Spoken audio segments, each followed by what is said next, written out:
Fala pessoal, beleza? Aqui é o Ali mais uma vez e hoje vamos falar do KNSC 11.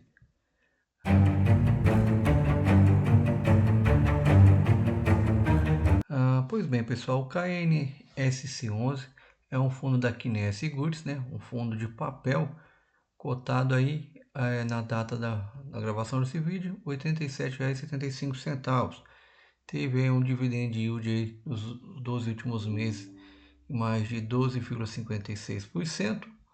Uma desvalorização, né, também nos 12 meses agora, no ano, na verdade, uma desvalorização no ano de 0,93%, sendo que no mês atual ele desvalorizou aí menos 1,35%, tá? E por que eu trouxe hoje a respeito do KNSC 11? Porque na data do dia 30 de outubro, como a gente pode observar aqui, ele anunciou através, né, dessa reunião que teve, foi anunciado, né, através desse fato relevante, que na Assembleia Geral Extraordinária, né, ocorrida no dia 30, foi aprovado o desdobramento de cotas de emissão do fundo na proporção de 1 para 10, de forma que, após realizado o desdobramento, cada cota existente passará a ser representada por 10 novas cotas, as quais serão da mesma espécie e classe, conferidos seus titulares os mesmos direitos das cotas previamente existentes. Dessa forma, após o desdobramento, serão adicionadas 9 cotas para cada cota existente. Tá? E aí o que acontece? Provavelmente é mais um fundo aí que vai vir para casa da base 10, né? E todos, acho que de conhecimento, pelo menos da maioria das pessoas que investem, né? Que todos os fundos Kinea são fundos, pelo menos a maioria deles, né? Não dizer todos, mas pelo menos a maioria são fundos bastante confiáveis. E no caso do KNSC, vindo aí para a base 10, vai ser um bom concorrente do MXRF11, né? E também no VGHF11, né? Na minha concepção, ele vai praticamente aí rivalizar com esses dois, né? Lembrando que, né, o valor patrimonial de R$ 90,39, ele está com PVP aí abaixo de 1. É sempre aconselhável a gente adquirir cotas de fundos imobiliários, as ações sempre abaixo do PVP de 1, né? Com o PVP abaixo de 1. Isso significando, é claro, né, que a gente está comprando descontado, coisa que talvez não valha para fundo imobiliário de tijolo, né? Porque alguns investidores dizem, né, que geralmente o PVP ele não está atualizado, tendo em vista, né, que os fundos de tijolos aí eles podem se valorizar ou desvalorizar de acordo com o estádio do prédio, né? Então, tem alguns investidores aí que eles são meio céticos com relação ao PVP quando o fundo é de tijolo, mas quando é fundo de papel e ações, o PVP conta muito, né? Então nesse caso aqui, ele está com PVP aí, como ele é de papel, ele está com PVP abaixo de 1, né, 0,97, possui uma liquidez média diária aí de mais de 2.600.000, agrupando por ano, ele pagou em R$ 21,36, R$ 13,69,21. Em 22 pagou R$ 11,27, né? E em 23 até o momento R$ 8,81. Mas é aí que tá. No relatório gerencial, que é o mais atual que a gente tem, é o de setembro de 23. Aqui ele fala que o patrimônio líquido dele supera aí a casa de 1,20 bilhão, né? Sendo que a sua cota patrimonial aí a R$ 90,39. Número de cotistas aí mais de 100 mil, né? Sendo que ele pagou, né? Pelo menos aqui está falando de outubro 75 centavos, nesse mês a gente já sabe que vai pagar 80, sendo que a taxa média aí é de IPCA mais 8,19% ao ano. Resumo da carteira, aqui a gente tem, né, 63,6 a CRI, inflação mais 8,19%, com uma taxa média de aquisição de 6,92%. Também temos aí o CRI de 46,6%, indexado ao CDI, mais 3,63%. E aqui a gente pode ver, né, a alocação total para o indexador. sendo que CDI comporta 39,7%, IPCA 57,9% e a Selic 2,4%. E as alocações para o setor, sendo que 7,9% é para o setor corporativo, 8,5% para os shoppings, 14,7% para logísticas, 33,7% escritórios e 35,2% para residencial. Nos rendimentos mensais, aqui ele traz, né, a rentabilidade do fundo nos últimos 12 meses, considerando a distribuição de rendimento e tomando como base a média ponderada dos valores praticados nas emissões de cota 1. Então aqui a gente tem desde outubro de 22 até setembro de 23. E aqui a carteira de ativos do KNSC, tá? Que aí no caso, em setembro, ele possuía esses CRIs aqui. Como vocês podem ver, a maioria, pelo menos nessa página aqui, a maioria é de IPCA+, tá? Sendo que a porcentagem, a meu ver, mais arriscada aqui seria nessa de 10%, de 9%, de 7%, tá? Essas que estão acima de 6%, para mim seria aí, digamos, um CRI com um level de alto risco. Mas se vocês observarem aqui, vocês vão ver que está bem diversificada a aquisição dos CRIs deles. Eles não possuem muita exposição a um CRI muito alta. Talvez aqui a maior parte, pelo menos com relação ao IPCA, seria nesse aqui na Infinity, que corresponde aí 5,3% da carteira. Tá? Tem a questão do CRI também, que é indexado ao CDI, né, o CDI+. Aí vocês podem observar que o CDI, o máximo que a gente pode observar aqui, foi esse de 7,72, tá? Da construtora Capital Júnior. Tá? Não consegui visualizar aqui uma porcentagem maior que essa. Então, na questão do CDI, talvez esse fosse o CRI mais arriscado da carteira.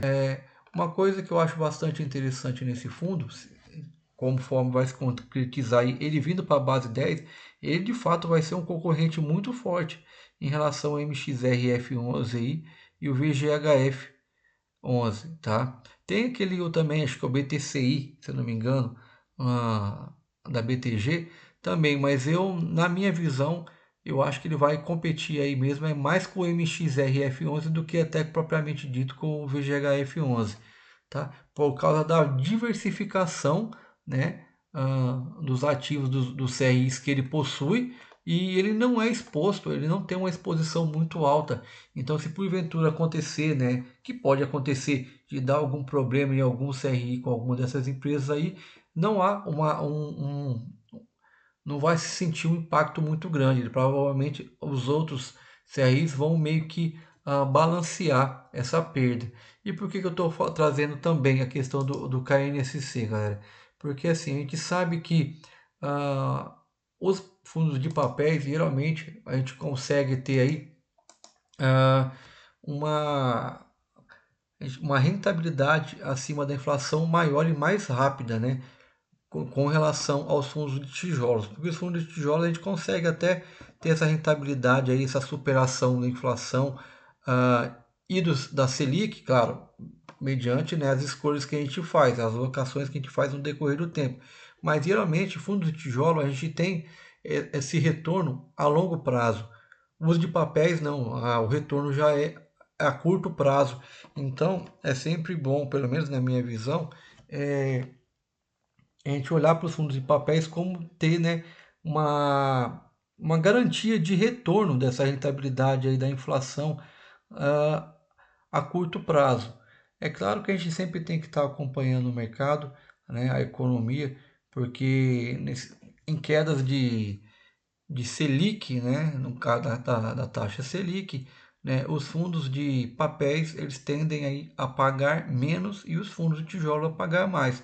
Porém, como a gente está com a Selic aí, se não me engano, de 12,75, eu acredito que até 2025, 26 ela não chegue aí abaixo de 9. Ainda assim seria um bom rendimento, tá? Então criou-se aquele, pelo menos criou-se aquele burburinho, né, se desfazer. Eu mesmo fui um deles que acabei caindo na onda de me desfazer de vários fundos de papéis por conta da questão da diminuição da Selic, mas analisando hoje a economia conforme está, as declarações aí do presidente, né, do governo em si, tanto do presidente quanto do secretário da Fazenda aí, eu acredito que se essa Selic começar a cair, continuar caindo, na minha visão, eu acredito que ela vai parar em algum momento. Não acho, não consigo acreditar que, de acordo com o que está acontecendo, como a economia está indo, não acredito que essa Selic vai continuar caindo por muito tempo, tá? Isso é uma análise que eu tiro das coisas que eu leio. Eu não acredito. O mercado sabe, tem lá os analistas deles e tudo mais. Porém, eu não consigo visualizar com bons olhos o andar da carruagem com relação à nossa economia. Então, por conta disso, eu não acredito que essa Selic vai continuar caindo até 2026, tá?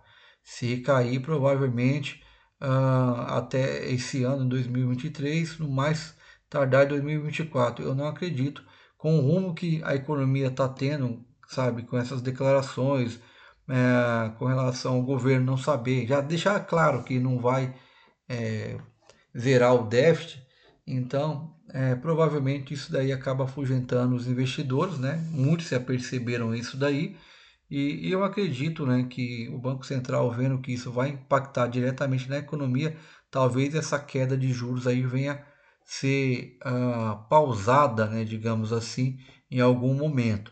Então, por conta disso, eu comecei a olhar os fundos de papéis com mais atenção, tá? E agora, sabendo que o KNSC está vindo aí para a base 10, vai ser um ótimo concorrente para o MXRF11, tá? E eu estou, né, aguardando para que isso venha acontecer, porque R$ 87,75, apesar do PVP estar abaixo de 1, né, ainda assim é um valor considerável. Né? Ele vindo aí para a base 10, provavelmente vai ser do alcance de muita gente. Por que, que eu acho isso bom, galera? Todo desdobramento de fundo eu acho bastante benéfico, porque ele dá a opção de mais pessoas adquirirem. Geralmente as pessoas, né, aí com menor poder aquisitivo, como que é o nosso caso, né, os iniciantes no investimento.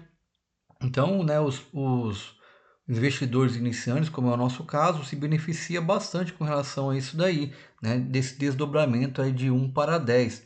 O desdobramento dessas cotas aí foi aprovado, né, como a gente já viu lá atrás, através do fato relevante, né, mas aí eles dizem que assim, aí, com esse desdobramento, cada cota vai passar de 10, né, uma espécie de classe das demais já emitidas. Até aí sem problema. Aí fala que a data base a ser levada em consideração para determinar o valor de mercado das cotas é 3 de novembro, tá? Então aqui é a data base ah, para se levar em consideração as novas cotas, né? E as cotas que vierem do desdobramento serão negociadas na forma desdobrada a partir do dia 6 de novembro de 23, tá?